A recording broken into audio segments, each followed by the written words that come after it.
Well, welcome to hour number 3. You're about to hear some truth. If you don't want to hear the truth, I don't know. Watch. Go turn on CNN. If you want the truth here on what you're about to enter and the truth about our economy, you're about to hear it from one of the smartest guys, been around and successful for a very long time, Jim Rogers. He's the author of a new book called Street Smarts, Adventures on the Road and in the Market. Paul Krugman says, Jim Rogers makes my head hurt. So please, Jim, keep it up. One reason I did the book was so I could put that on the cover. I make Paul Krugman's head hurt. I wanted the world to know. I just love that. I love that. Okay. Wait, Glenn, is this television? There I am. Yeah, that's television. Well, let me put on my tie, for God's sakes. You don't need to wear a tie, Jim. You don't need to wear it. Radio. It is radio. It's radio and television. Oh, okay. Go ahead. Carry on. I'm sorry. You don't need to wear a tie. I know I don't. Well, I'm trying to bring a little class to this group. Oh, it's impossible. So anyway, Jim, you're going to be on television with me tonight at 5 o'clock, and we're going to go over, the ideas that really, quite honestly, the president and many in the GOP are just going right along with it. And we just had Rand Paul on, who, he's got, I think, a plan that might work at this point. Are we past the point of no return? Yes, because the debt is physically impossible to pay off. We are the largest debtor nation in the history of the world. Not just the largest debtor nation in the world, but in world history. And if you take in the off-balance sheet, Glenn, it's physically impossible to pay it off. If everybody paid 100% of their earnings as taxes, we still couldn't pay it off. I actually I talked to some banker friends of mine who are, strangely, hey, well, we can do that, and they don't notice the slide that they're in. I've talked to them for 10 years, and it's always, well, that's not going to happen. Yes, it is. No, it's not going to happen. They never do that, and they just keep sliding down. The last conversation I had with one of them was they said, Glenn, it's not so bad. And listen to this. It's not so bad. How do you believe it's not so bad? We still have the national parks. So we're going to sell the national parks. We could sell Santa Claus. We could sell the North Pole, too. We could occupy the North Pole, sell the North Pole. It's crazy talk. I know. It's insane. Okay, so wait a minute. So how does this go from here? What are the road signs that we should look at? And, people like you can get on your plane and you can go to Singapore. I can't go to Singapore. And most people can't go to Singapore. And quite honestly, if America goes away, I don't know how lucky you are in Singapore. Who's policing anything in the world or providing stability except dictators? Well, there are people in the world who don't think that America's doing a good job of policing the world. We right suck now. at it. I know. We suck at it. If that's your ideal, you've got problems. Right. But at least there is some stability. There's still some question on who wins, who fails here, at least in the minds of the average person, the average bad guy. There's still some, I think they know we're at the edge and just a little push will push us over. And then the world changes. Well, of course the world changes. This is the world changed when the UK, after the First World War, the UK was the richest, most powerful country in the world. There was no number two. They were bankrupt 3 generations later. Within 1 generation, there was economic chaos because it was corroded from within. We're on the same path. There's no way we can pay. Glenn, right now interest rates are 0%. In America, the central bank is destroying the people who save and invest. All the people who save their money, who didn't get 6 houses, who didn't make no down payments on their property, etc. They're being destroyed now. That whole class of people who saved and invested and did things right. So, Jim, what do they do? Because you're talking to, you're right now 8 million people, and they're listening. And out of that 8 million people, 1%, 2%, we probably have 5% of this audience is in a class where they can actually, they can maneuver and they've got a lot of money. Most people are living right at the edge. What does the person do who has saved their whole life? I just read something that said, if you're a saver, you lose. So really the best thing to do is just pile up debt. I'm like, okay, that doesn't sound good either. That's not good for a society. They're saving. You know what they're doing? They're bailing out the people who did it the wrong way. Correct. The people who did save, you're right, they're being destroyed. All of those people are getting zero on their earnings. So to bail out the people who did it wrong. So let's take my parents. My in-laws just retired. He still has his small business. He's an insurance agent. They have saved their whole life. She's got pension.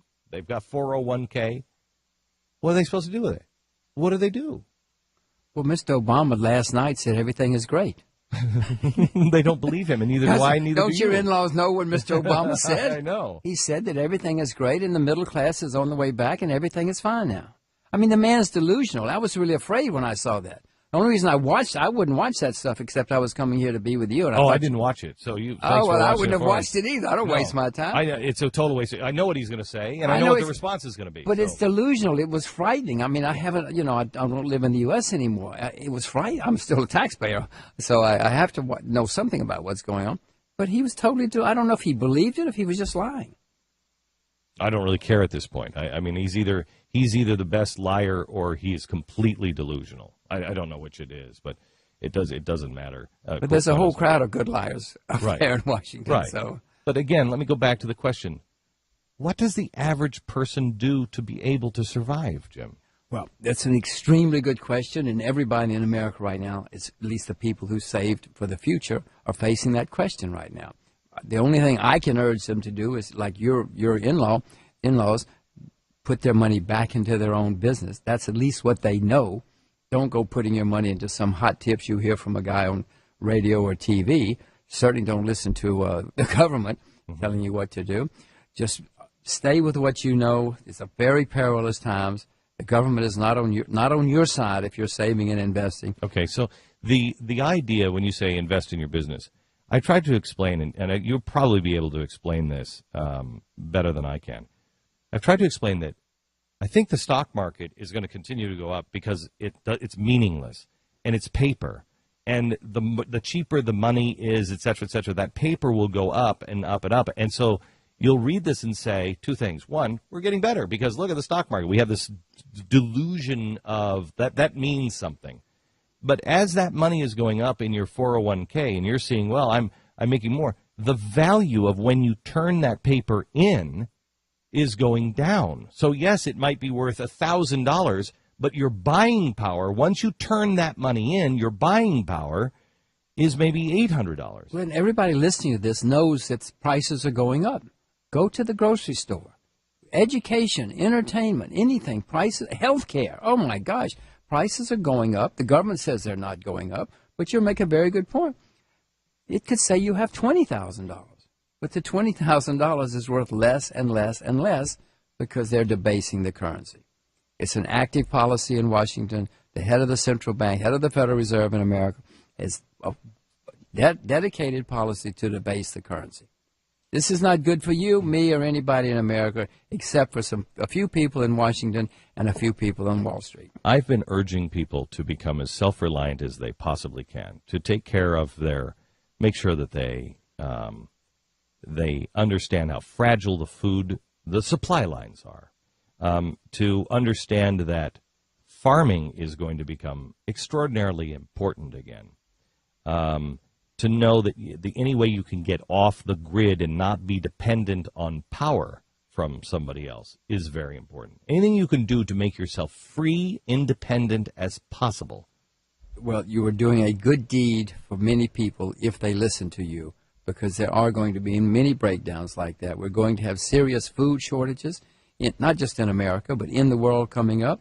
And by the way, as an aside, farming is going to be one of the great professions of the next 10, 20, 30 years. You should become a farmer. I am. I am. You are? Oh, I am. I have cattle and a farm out west, and I have cattle here as well. I will tell you, when I speak to universities and students, I tell them all they should be studying agriculture. They don't want to do it. They all want to get MBAs. But it's a terrible mistake. They should be studying agriculture. Here's what, and you said this to me a couple of years ago, and it really sat with me. I've thought about it. In fact, I quoted you just the other day in a group of friends that farming, nobody is studying it. And nobody wants to do that job. And it's not just here. It's around the entire world. And so farming has become a lost art. The average age of farmers in America is 58. In Japan, it's 66. In Canada, it's the oldest in recorded history. In Australia, it's 58. In 10 years, those guys will be 68 if they're still alive. Somebody's got to go into the fields. More people in America study public relations than study agriculture. We don't have any farmers coming up. Even if you do study, farming or whatever, I don't even know what they would call it now, but it becomes about environmental studies. Yeah, that's it's not even about how to grow things. It's how to get man out of touching the earth. Well, that's true too. But some of the courses, if you go down to Texas A&M, I'm sure they show you how to. Texas A&M. They'll here in Texas they'll teach you something. I suspect at Auburn they teach you to plow, and to plant and to fertilizer. There's some schools left that teach you the proper thing, but not many because there are only 10,000 students. 10,000 study agriculture. 200,000 get MBAs. That's the graduate. If you had a 15-year-old and they were planning their future, you would say to them what? I would tell her to go into the fields, and if she likes the fields or he likes the fields, to become a farmer, because the farmers are going to be driving the Lamborghinis. The farmers are going to be rich. We don't have any farm. What more do you need to know? There's no competition, in stockbroking and finance. There's lots of competition. 200,000 MBAs every year, Glenn, every year. What makes you believe, though, that farmers would be able to keep their land? I mean, if things break down, this government, you watched him last night. He's already saying, you don't do the environmental study, I'm going to do it for you. I'll just executive order. He's going around the Constitution. He's going around everything. So what makes you think that farmers would be able to keep their land? Well, it's certainly not the land of the free that it used to be.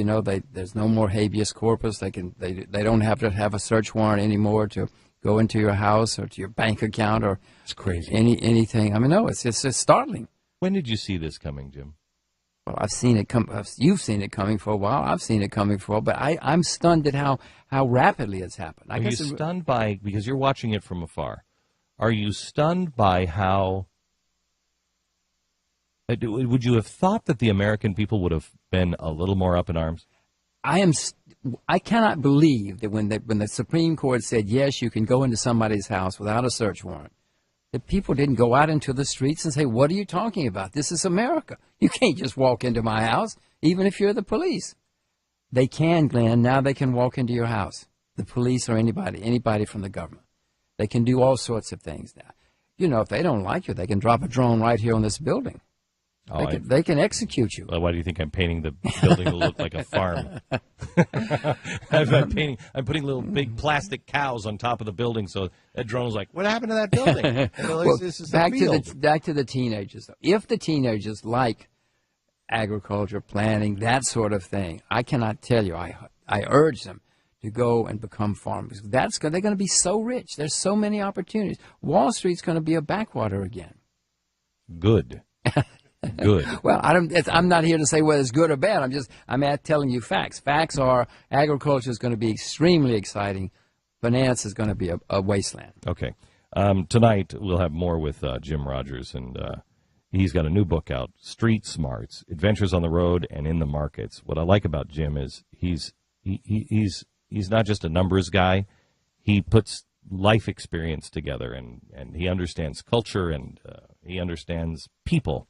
And I think that's why he is so far ahead of everybody else. And honestly, one of the very few that deserve to be listened to, because he actually will tell you the truth. I've had one of these financial guys actually tell me, Jim, we have a responsibility to not tell people the truth. Oh, because they'll panic.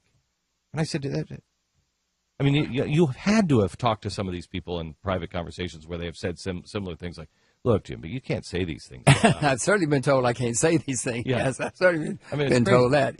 But it's the truth. You got to tell people the truth. I cannot believe that somebody would say to you out loud that you got to tell people lies. Oh, no. For their own good? Yeah, you sound like Washington. You sound like Mr. Obama. All right. Jim will be joining us tonight at 5 o'clock. You don't want to miss it. Again, the name of the book is Street Smarts by Jim Rogers. Worth the read. Radio. It is radio. It's radio and television. Oh, okay. Go ahead. Carry on. I'm sorry. You don't need to wear a tie. I know I don't. Well, I'm trying to bring a little class to this group. Oh, it's impossible. So anyway, Jim, you're going to be on television with me tonight at 5 o'clock, and we're going to go over, the ideas that really, quite honestly, the president and many in the GOP are just going right along with it. And we just had Rand. I talked to some banker friends of mine who are, strangely, hey, well, we can do that. And they don't notice the slide that they're in. I've talked to them for 10 years, and it's always, well, that's not going to happen. Yes, it is. No, it's not going to happen. They never knew that. And they just keep sliding down. The last conversation I had with one of them was they said, Glenn, it's not so bad. And listen to this. It's not so bad. How do you believe it's not so bad? We still have the Paul on, who, he's got, I think, a plan that might work at this point. Are we past the point of no return? Yes, because the debt is physically impossible to pay off. We are the largest debtor nation in the history of the world. Not just the largest debtor nation in the world, but in world history. And if you take in the off-balance sheet, Glenn, it's physically impossible to pay it off. If everybody paid 100% of their earnings as taxes, we still couldn't pay it off. I actually, welcome to hour number 3. You're about to hear some truth. If you don't want to hear the truth, I don't know, watch, go turn on CNN. If you want the truth here on what you're about to enter and the truth about our economy, you're about to hear it from one of the smartest guys, been around and successful for a very long time, Jim Rogers. He's the author of a new book called Street Smarts, Adventures on the Road and in the Market. Paul Krugman says, Jim Rogers makes my head hurt. So please, Jim, keep it up. One reason I did the book was so I could put that on the cover. I make Paul Krugman's head hurt. I wanted the world to know. I just love that. I love that. Okay. Wait, Glenn, is this television? There I am. Yeah, that's television. Well, let me put on my tie, for God's sakes. You don't need to wear a tie, Jim. You don't need